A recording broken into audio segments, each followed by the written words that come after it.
เฮียนทานวันไซพรสวรรค์ก็ให้เกียรติขบวนในงานวันนี้พ่อแม่ประชาชนชาวลาวเสื้อสายจีน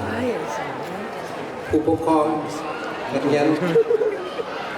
ตลอดพ่อข้าชาวไทยที่มาร่วมงานในค่ำคืนนี้จงพร้อมกันต้อนรับปีใหม่จีนที่จะได้มาฮอดในใบไม้นี้เราจะมานับถอยหลังพร้อมกันเพื่อจะได้ทำพิธีเฉลิมฉลองปีใหม่ในค่ำคืนวันนี้ให้บุญบาทม่วนซื่น9 8 7 6 5 4 3 2 1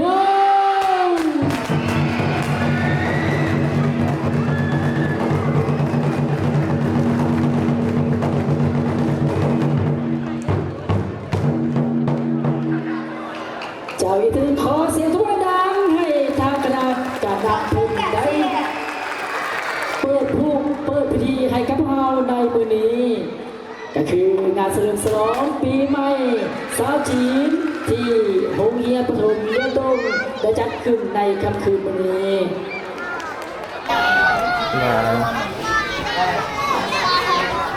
พูดได้นะแต่แบบทีต่อเนี่ยก็นี่เราซื้อนี่ทีดีนี่นะบ่ผมคนเพลร้ายผมคนที่เพลเป็นเอกจริงๆมากผมข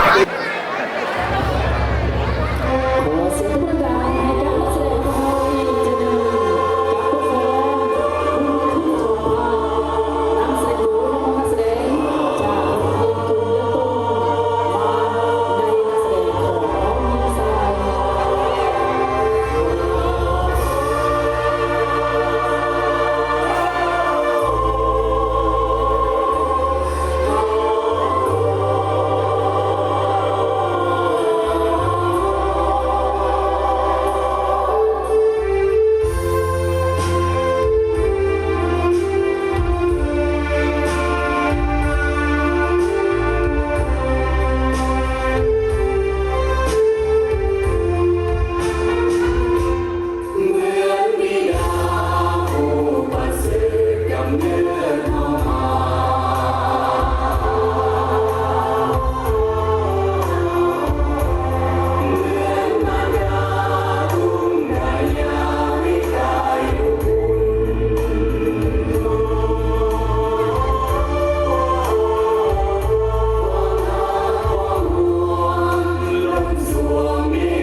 นักแสดงพวกเราอีกทีหนึ่ง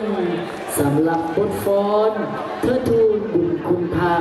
ซึ่งเป็นบทฟ้อนที่ได้รับรางวัลชนะเลิศในงานแข่งขันศิลปะวรรณคดีทั่วเมืองทะเคประจำปี 2025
ขอเสียงทุกคนดังๆอีกทีหนึงให้กับแสดงของนักแสดง วันนี้ยังแล้วว่าขออีก10 นาทีแล้วว่ะ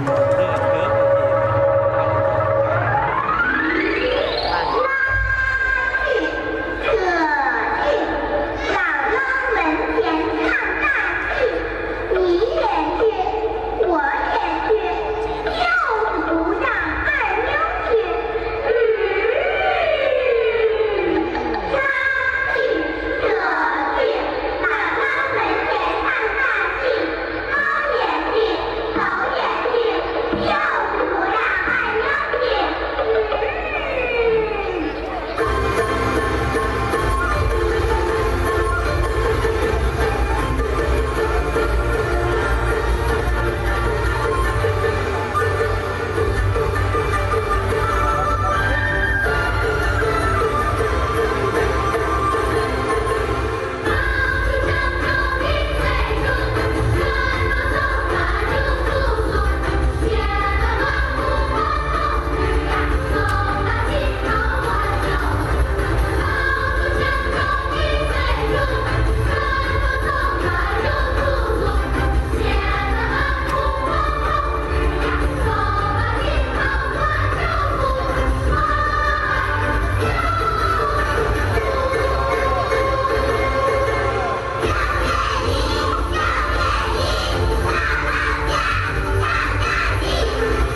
เป็นจะได้ประทานงามบ่ เฮ็ดเป็นยัง ทางงามขอเสียงทุกคนดังๆให้กับน้องๆอีกทีหนึงส่งมาในบทกลอน